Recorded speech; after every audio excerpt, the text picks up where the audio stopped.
ഭക്ഷണം വാങ്ങുവാൻ ക്യൂ നിന്നവർക്കു നേരെ ഇസ്രയേലിന്റെ വെടിവയ്പ്.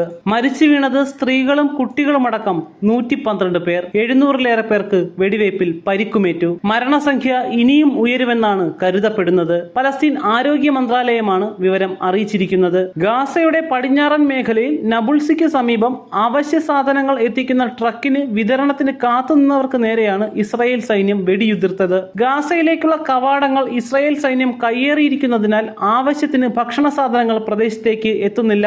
പലസ്തീൻ ജനത കൊടും പട്ടിണിയിലാണെന്നാണ് ഐക്യരാഷ്ട്രസഭ വ്യക്തമാക്കിയിരിക്കുന്നത്.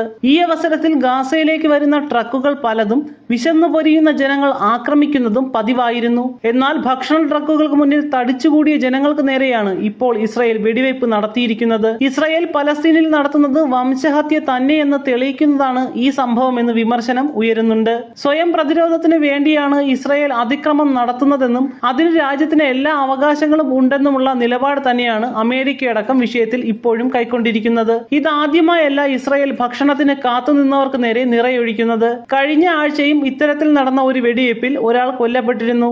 എന്നാൽ ഇസ്രായേൽ സൈന്യം സംഭവത്തിനെ ന്യായീകരിക്കുന്ന നിലപാടാണ് എടുത്തിരിക്കുന്നത്.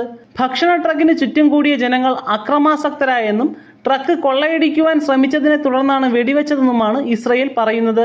ആദ്യ റൗണ്ട് വെടിവയ്പിന് ശേഷം വീണ്ടും തടിച്ചുകൂടിയ ജനങ്ങൾക്ക് നേരെ സൈന്യം രണ്ടാമതും നിറയൊഴിച്ചു. മരിച്ചു വീണവർക്ക് മുകളിലൂടെ ടാങ്കുകൾ കയറ്റിയതായും ദൃക്സാക്ഷികൾ പറയുന്നുണ്ട്. ഭക്ഷണത്തിന് വേണ്ടിയുള്ള ഉന്തും തള്ളുമല്ലാതെ മറ്റൊരു പ്രകോപനവും ഫലസ്തീനികളുടെ ഭാഗത്തു നിന്ന് ഉണ്ടായിട്ടില്ലെന്നും റിപ്പോർട്ടുകളുണ്ട്. സംഭവത്തെ തുടർന്ന് ഇസ്രായേലിന്റെ കൂട്ടക്കൊലയെ അപലപിച്ചുകൊണ്ട് ഐക്യരാഷ്ട്ര സംഘടനയുടെ തലവൻ എക്സിൽ നിലപാട് വ്യക്തമാക്കിയിരുന്നു. അമേരിക്ക വിഷയത്തിൽ അന്വേഷണം നടത്തുന്നതിനായി ഇസ്രായേലിനെ ബന്ധപ്പെട്ടതായി അറിയിച്ചിട്ടുണ്ട്.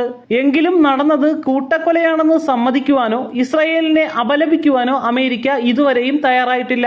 ജോർദാനും സൗദിയും വിഷയത്തിൽ കടുത്ത നിലപാട് അറിയിച്ചിരുന്നു. കൊളംബിയൻ പ്രസിഡന്റ് ഗുസ്താവോ പെട്രോ സംഭവത്തെ തുടർന്ന് ഇസ്രായേലിൽ നിന്ന് ആയുധങ്ങൾ വാങ്ങുന്നത് അവസാനിപ്പിച്ചതായും പ്രഖ്യാപിച്ചിട്ടുണ്ട്. വരുന്ന വാരാന്ത്യം തന്നെ വെടിനിർത്തൽ പ്രതീക്ഷിക്കാമെന്ന് അമേരിക്കൻ പ്രസിഡന്റ് ജോ ബൈഡൻ അറിയിച്ചത് വെറും 2 ദിവസം മുമ്പാണ്. ഹൂതികളും ഹിസ്ബുള്ളയും ഹമാസിന് പിന്തുണ പ്രഖ്യാപിച്ചുകൊണ്ട് നടത്തുന്ന ആക്രമണങ്ങൾ വെടിനിർത്തൽ വൈകിക്കുമെന്ന് പരാതിപ്പെടുന്ന ഇസ്രായേൽ തന്നെ 100-ലധികം പേരെ കൂട്ടക്കുരുതി ചെയ്തതിൽ ലോകരാജ്യങ്ങളെല്ലാം തന്നെ ഞെട്ടലിലാണ്.